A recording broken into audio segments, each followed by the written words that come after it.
It started with the wedding ring I was supposed to have kept safe. Because I lost it, my fiancée, Clara, decided to teach me a lesson. She was the CEO of the company we had built together, and she had a flair for the dramatic. She called off our wedding and, in a move that stunned everyone, announced she would marry her assistant, Sam, instead. The ceremony was to be a public spectacle, a tool for corporate PR. But on the day of the wedding, as the farcical event unfolded, I saw the ring. It was there, on Sam's hand. The very same one I had supposedly lost. Before I could even form the words to question him, he preempted me. Sam burst into tears, a dramatic display for all to see, claiming I was trying to frame him simply because I didn't like him. To underscore his supposed innocence, he theatrically offered his resignation. Clara, always quick to protect him, fell for it completely. To placate Sam and punish me, she convened a company-wide meeting. There, in front of everyone we worked with, she publicly berated me, calling me jealous and unworthy of my position. She declared her intention to strip me of all my company shares, transferring them to Sam as compensation for his emotional distress. The final threat hung in the air. If I didn't comply, she would truly leave me and make her sham marriage to Sam a real one, leaving me with absolutely nothing. A collective gasp went through the conference room, and I could feel the weight of dozens of sympathetic but helpless stares. Everyone there assumed I would do what I always did, fold and yield to whatever Clara demanded. But this time was different. I simply brought my hands together in a soft clap. "Well then," I said, my voice even. "I wish the two of you a long and happy life together." As the words settled, Clara's expression of confident authority faltered. For a moment, she was just stunned. Then, her face contorted with anger. She slammed a thick contract down on the conference table with a loud crack. "Leo, what is this sarcasm?" she shouted. "You're the one who makes a mistake, and you don't even have the decency to repent? Do you honestly believe I can't fire you and throw you out of this company this very second?" Whispers erupted around me, the familiar sound of office gossip. They were used to scenes like this.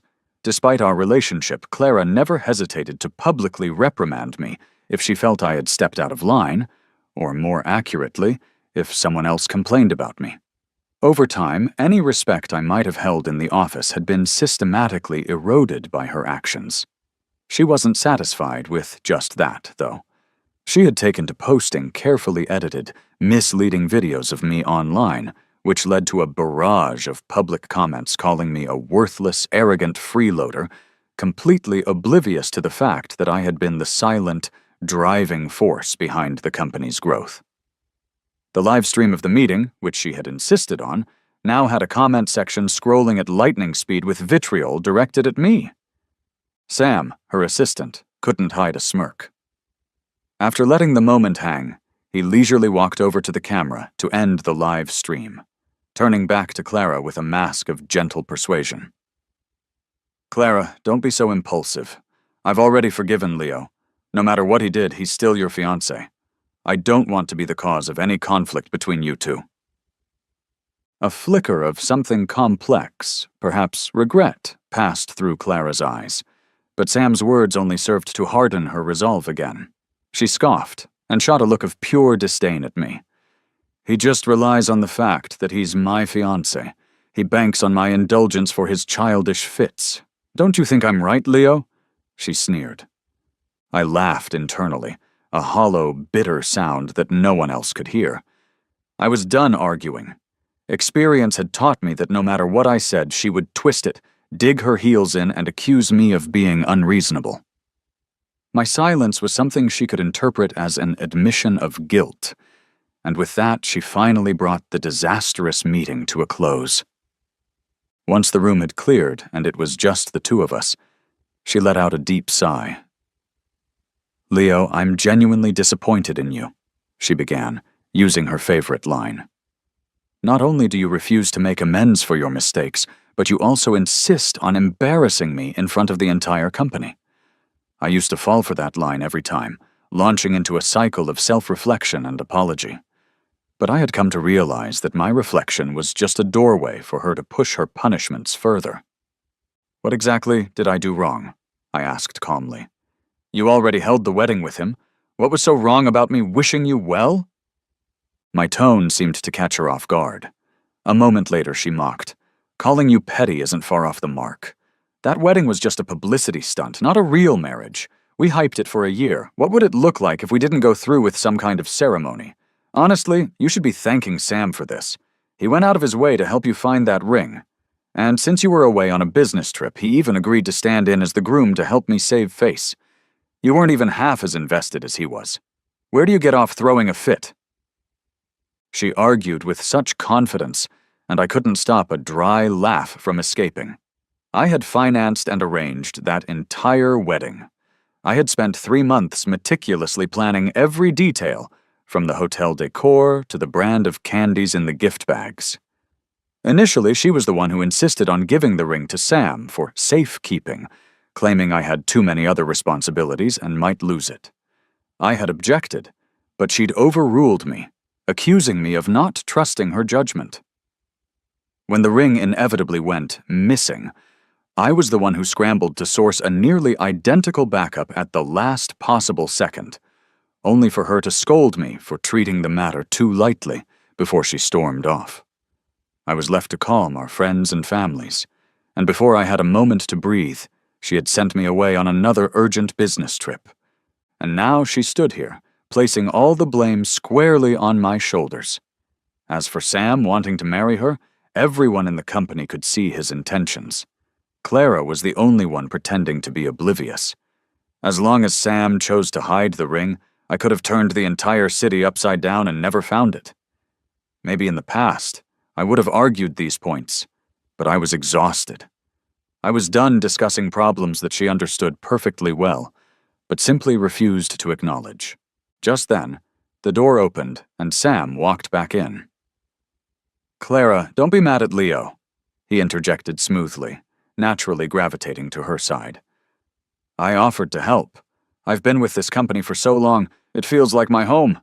What's Leo's is mine, too," he said, smiling at Clara before adding, "I just didn't expect him to be so upset about it.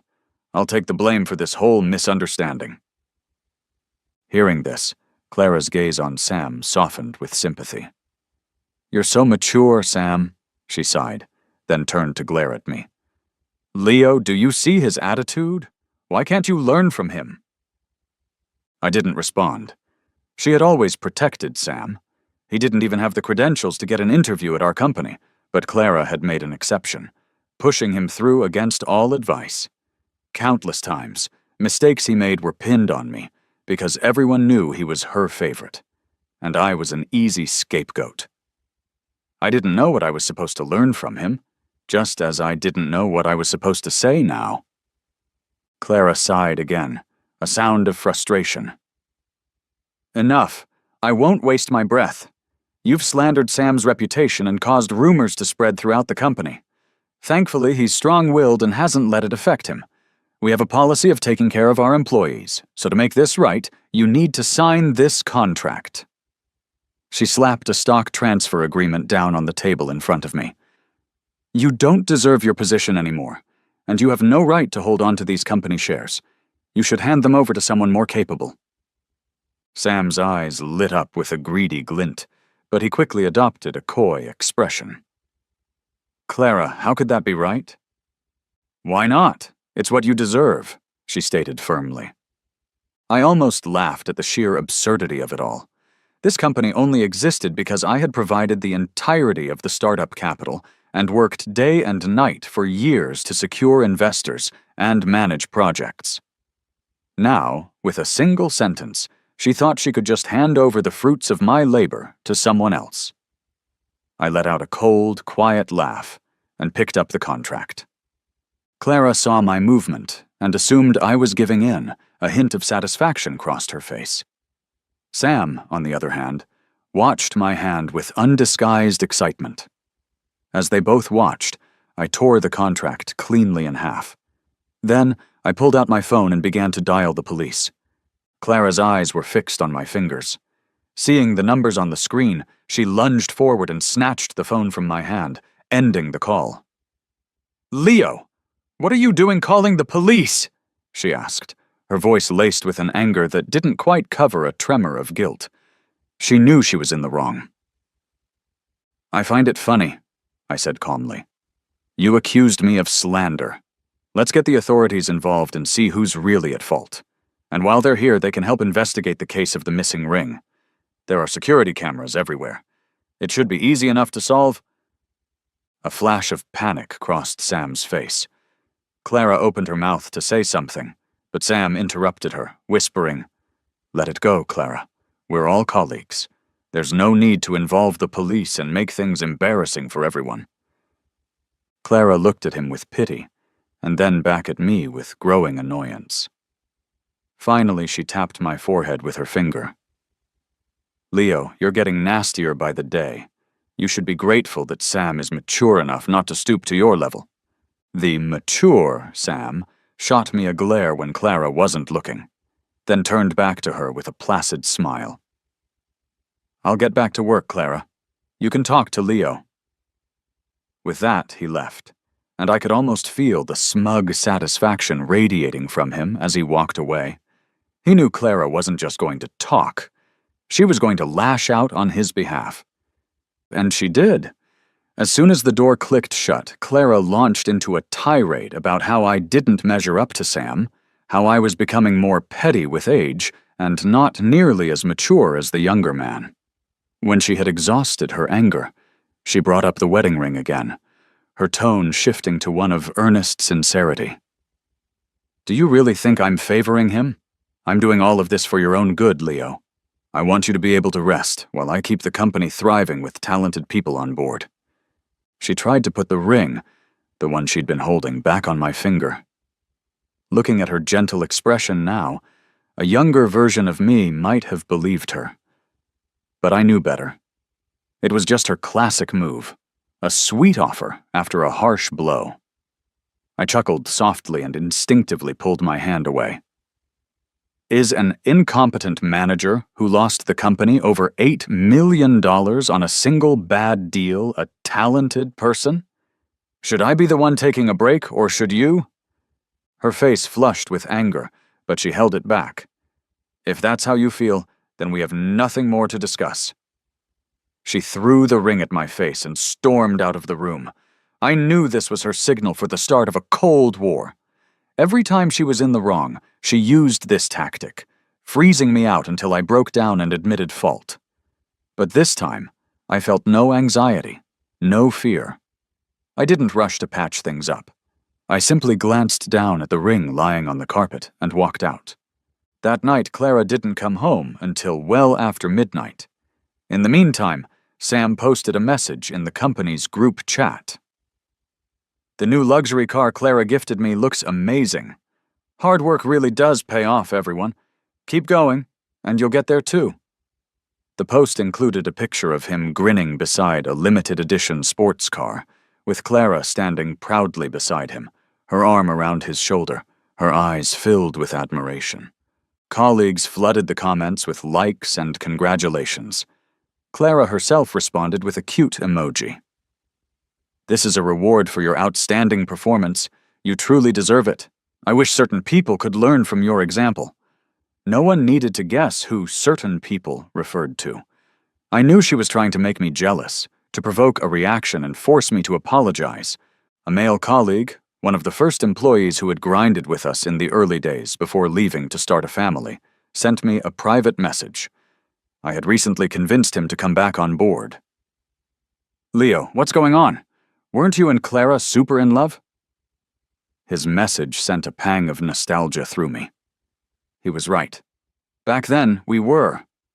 She would stay up for days at my bedside when I was sick, rush across 3 counties after a week of non-stop work just to buy my favorite fruit, and orchestrate elaborate birthday surprises. That car in the photo was a painful reminder of a time she'd gifted me a similar one. A grand, romantic gesture that felt like a lifetime ago. Our love, like that old car, was now over 10 years old and had long since worn out. I didn't reply to him. I just continued packing my things. I was leaving, and there was no point in keeping anything. I sold what I could and threw away what I couldn't, until only a box of old photographs was left. After a moment of thought, I found a small metal basin and began burning the pictures, one by one. That was when Clara walked in, smiling as she texted on her phone. She looked up, saw me, and her smile vanished, replaced by a scornful expression. "What are you up to? It's the middle of the night and you're not sleeping? Have you got nothing better to do?" I could tell she was still angry that her silent treatment hadn't worked. In the past, when she'd stay out late, I'd wait up for her in the living room with the lights on because I knew she was afraid of the dark. She would come home, hug me, and call me thoughtful.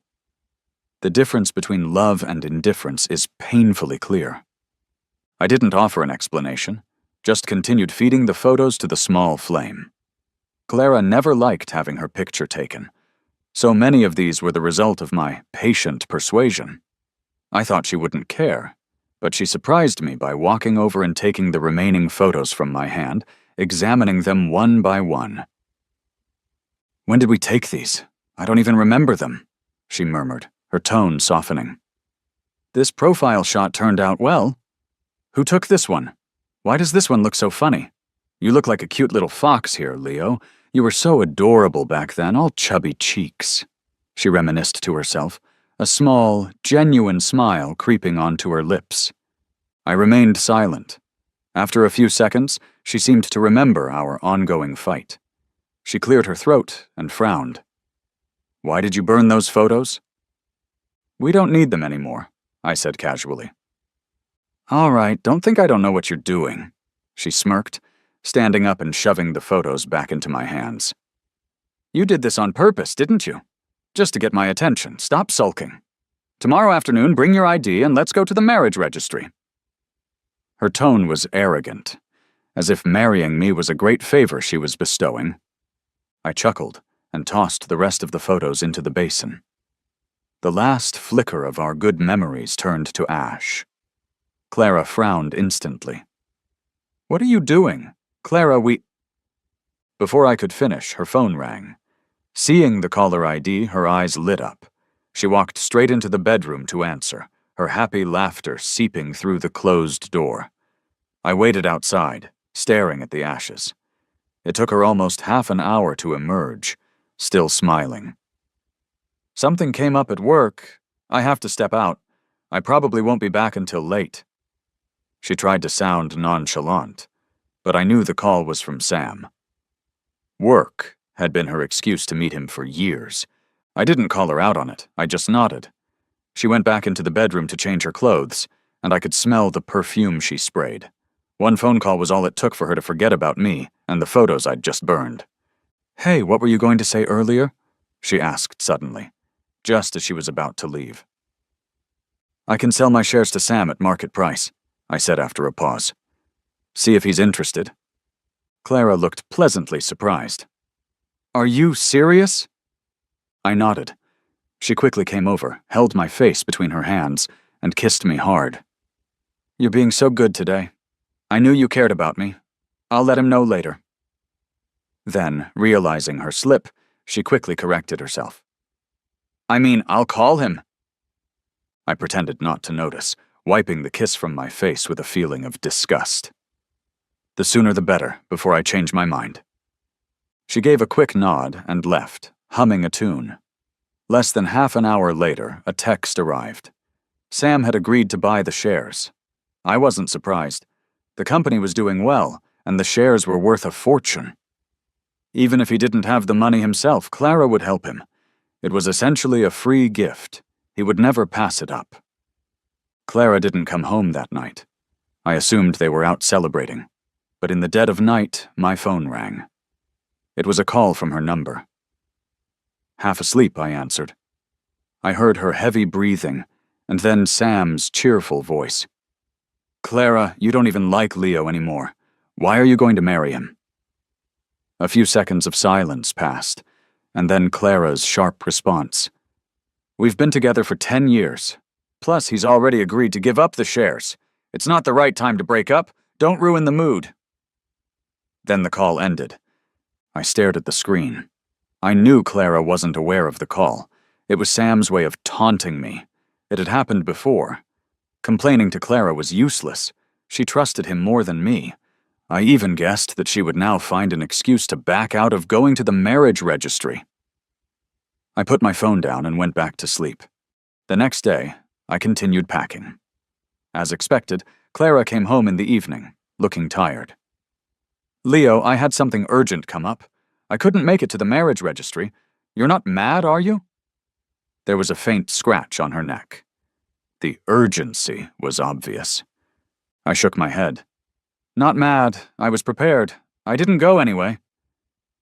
"Good," she said, handing me the share transfer contract with a smile.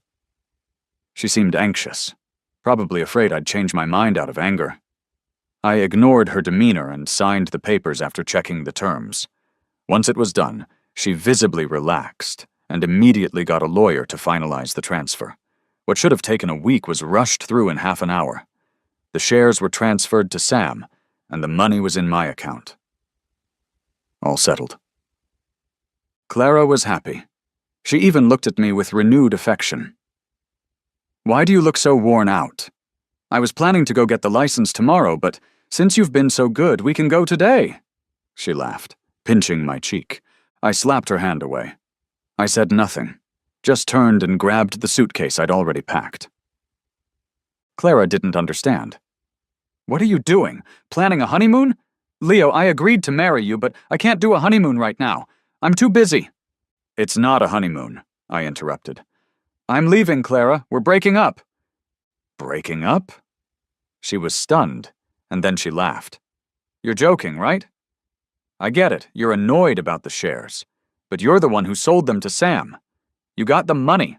Stop acting like a martyr." She treated it like a joke. I sighed. "It's not about the shares." "Then what is it?" she demanded. Then her eyes lit up with understanding. "It's because I didn't go to the registry, isn't it? Leo, don't be so petty. I explained I really did have to deal with something important." Before she could finish her excuse, a distinctive sound rang out from her pocket.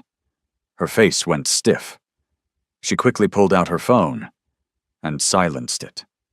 An awkward silence fell over the room. I remained calm, looking at her nervous embarrassment. It seemed she didn't know Sam had switched her ringtone to a recording of their conversation. Another one of his childish pranks. "Clara," she started, but I was done listening. "I know," I said flatly.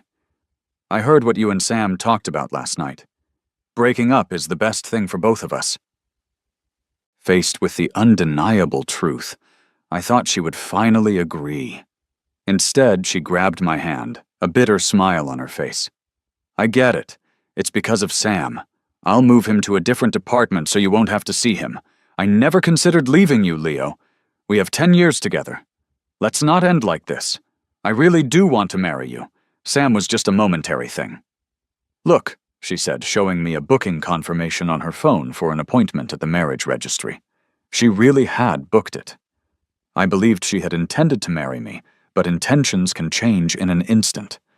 Her saying she wouldn't leave me now didn't mean she wouldn't run to Sam the next time he called. I took out my own phone and showed her the screen. "But I genuinely wanted to leave, and I've already bought a ticket to go home. I had booked it a month ago and had canceled and rebooked it several times before finally making up my mind." Clara stared at the ticket, motionless, as if frozen. "Disappointment builds up over time, Clara," I said softly. "Our love died when Sam showed up. It's just now being buried. Let's just stop here and not torture each other anymore." Clara covered her face, her eyes turning red. "I was just confused for a moment, but I never planned to break up with you. I never thought it would come to this. Please, just give me another chance. Give me a chance to make things right." She grabbed my hand again. I pulled my hand away firmly, not looking at her. I pulled my suitcase toward the door. As I reached the corner of the hallway, I looked back one last time at the home I had lived in for years. In the countless painful, lonely nights after she began neglecting me for Sam, I had imagined this moment over and over. I thought I would be devastated, heartbroken, unable to stand. But standing here now, I felt nothing but a profound calm, a deep numbness. Perhaps it was a sign of extreme pain, or perhaps the person I used to be had already died during all those agonizing nights. I could hear Clara pounding on the walls inside the apartment, but I didn't stay. I turned and left. As soon as I got downstairs, I saw Sam leaning against his new car, a cigarette dangling from his lips, a smug look on his face. He wasn't pretending anymore. He held his head high, and his gaze swept over my suitcase. A breakup. He chuckled, his plan having succeeded. He flicked cigarette ash in my direction. Leo, you really do look like a stray dog now. So pathetic. I told you back then to break up with her, but you didn't listen. Now look where you are. Out of the company, out of her life. I remembered when he first joined the company, secretly taunting me to leave Clara. I knew his true colors, but he was a master at hiding them from her. Back then, I couldn't control my temper and would argue with him, which only led to Clara misunderstanding me more. Now, looking at his smug face, I wasn't angry. I just felt a strange sense of amusement that I had been manipulated by such childish tricks for so long. Clara genuinely cares about me, you know, Sam rambled on. The money to buy your shares? That came from her. I walked up and stood directly in front of him. What, are you going to hit me? He raised an eyebrow, assuming I would restrain myself because of Clara. He blew a plume of smoke directly in my face. I didn't speak. I reached out, plucked the half-smoked cigarette from between his lips, and before he could react, I pinched his jaw open and shoved the lit end back into his mouth. He yelped in pain, spitting out the cigarette butt. Leo, you're crazy! He cursed, his eyes burning with rage. He reached out to grab my hair, but then he saw something over my shoulder and quickly withdrew his hand, scurrying over to Clara, who had just come downstairs. Clara! Leo just shoved a cigarette in my mouth. It burned my tongue. It hurts. He showed his tongue to Clara, his usual tactic to gain her sympathy. Every other time, she would have immediately taken his side, scolding me and forcing me to apologize. I figured this time would be no different. Not wanting to hear it, I turned to leave. But instead of scolding me, Clara called out, Leo, where are you going? Let me drive you. Her voice was surprisingly gentle, almost pleading. It caught me completely off guard. Sam was stunned, too, unsure if he had heard correctly. Clara, he hurt me, he whined. Clara finally looked at him. She took out her phone and transferred him some money. Her voice was unusually cold. Go to the hospital yourself. I don't have time for you right now. Larry stood frozen. He didn't take the money. He clutched her wrist, shaking it with a pout, his go-to move to win her over. But this time Clara shook him off without hesitation. He stumbled and fell to the ground, his eyes filling with tears, his confidence shattered. Clara, why are you doing this to me? Last night we— Shut up, Sam, she cut him off. I saw you provoking Leo first. Leave now, or disappear from my life forever. She was genuinely angry. Sam didn't dare argue. He shut his mouth, turned, and left dejectedly. Clara watched him go, then turned to me, her voice full of regret. I'm sorry, Leo. I didn't know before. Cut the act, I interrupted flatly. You knew he was provoking me. You knew how I was being treated. You saw his slander and his games as harmless jokes, and you played along. The only reason you're siding with me now is because I'm actually leaving. Otherwise, you'd be comforting him. When I finished, Clara was speechless. I had guessed right. She had enjoyed dancing between two people who loved her, wanting both and letting go of neither. Don't bother driving me. Just cherish what you have now. Consider it my last piece of advice, for the sake of our 10 years together. No, Leo, the one I've always loved is you, she cried. I admit I had a momentary crush on Sam, but from start to finish, my heart was always with you. Worried I wouldn't believe her, she rummaged through her bag and took out a diamond ring. It was our wedding ring, the one she had thrown at me earlier. She grabbed my hand and slowly slid the ring onto my finger, gripping it tightly as if she was afraid I'd refuse. "Our feelings were always there," she pleaded. "I was just temporarily lost in a fog, but when the fog clears, I can still see you." She was trying to win me back, but her smile quickly froze. The ring was too big. It slid loosely on my finger. I wasn't surprised.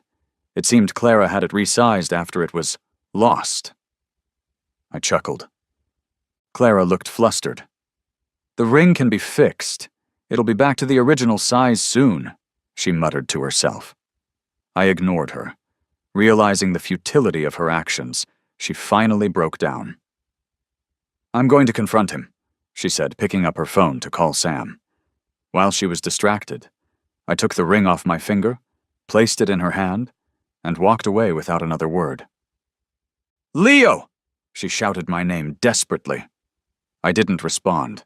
I got in my car and drove away. Through the rearview mirror, I saw her chasing after me, tears streaming down her face.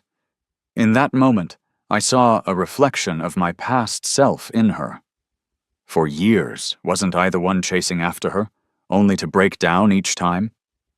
But she had Sam. She would probably bounce back much quicker than I ever did. I thought that was the end, but I underestimated her. Soon after I arrived at the airport, an announcement declared my flight was delayed by 4 hours due to passenger issues.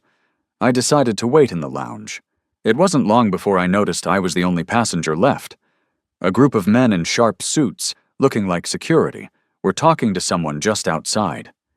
Before I could investigate, a group of people walked in carrying huge bouquets of flowers. "Leo, please forgive Clara," they recited in unison. "She knows she was wrong and wants to take you back home." I frowned. This was Clara's doing. The commotion attracted a crowd. It reminded me of how she first confessed her feelings to me on a Christmas Eve, surrounded by candles and rose petals. That memory, once a source of comfort, now just felt tiresome. I stood there, unmoved.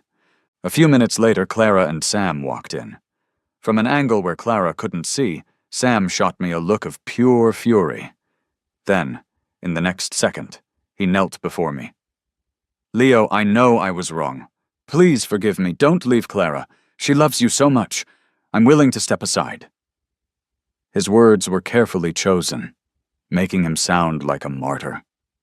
I looked at Clara and saw the eagerness in her eyes. This reluctant apology was her idea. "You can go," she said softly to Sam. He got up, threw a few more lines of persuasion at me, and left, shooting me one last cold glare over his shoulder. "Leo, I had Sam apologize, and the company has fired him," Clara said, offering me a massive bouquet of roses, just like she did all those years ago. "Come back with me. Let's go back to how we were and start over, okay?"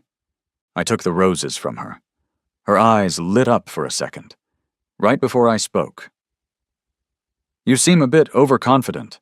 If we were to start all over again, do you really think I'd choose to be with you?" I dropped the roses into a nearby trash can. Disappointment flickered in her eyes, but she quickly put on a bright smile. "It's okay. I'll show you how sincere I am. I bought a house for us, a makeup gift. I even bought a new camera and tons of frames to make that photo wall you always wanted. And I'll hand over the deed to you. It will be ours." She began to search frantically through her bag. "The deed was just in here." Her face grew worried as she turned the whole bag upside down. Everything was there except the deed. I glanced at my watch. "Sorry, I need to board soon. I don't have time to watch you perform."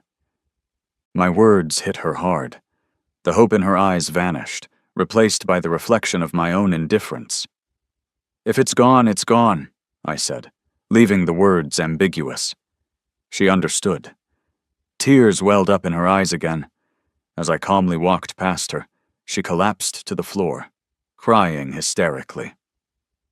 I ignored the stares and whispers and walked to my gate, toward the next chapter of my life. Back in my hometown, Clara would occasionally send messages, sharing small details of her life. I deleted her contact information, but she found other ways to reach me. One night she drunk-dialed me, crying and cursing me for being heartless before ending with a whispered, "Leo, I miss you so much." A week later, I got a text. She was marrying Sam. I was busy with a promotion at the new job I'd landed, and I was made a manager within 3 months. I simply replied with my congratulations. Later, I heard from old friends that her wedding to Sam was a grand but disastrous affair. They fought publicly, and she ended up pushing him down a flight of stairs. The scandal was everywhere. Apparently, Sam had botched a major deal, embarrassing her company. When she confronted him, he complained she wasn't paying enough attention to him and had been misusing company funds. She was furious, but married him anyway, a last-ditch effort to control the damage. After the wedding disaster, she snapped, sued him for embezzlement, and he ended up in jail. People said Clara declared bankruptcy and vanished after that. But on the day she disappeared, a delivery arrived for me. It was sent in her name. Inside was a property deed to a beautiful mansion, with my name listed as the sole owner. And tucked alongside it was a diamond ring, perfectly sized to fit my finger.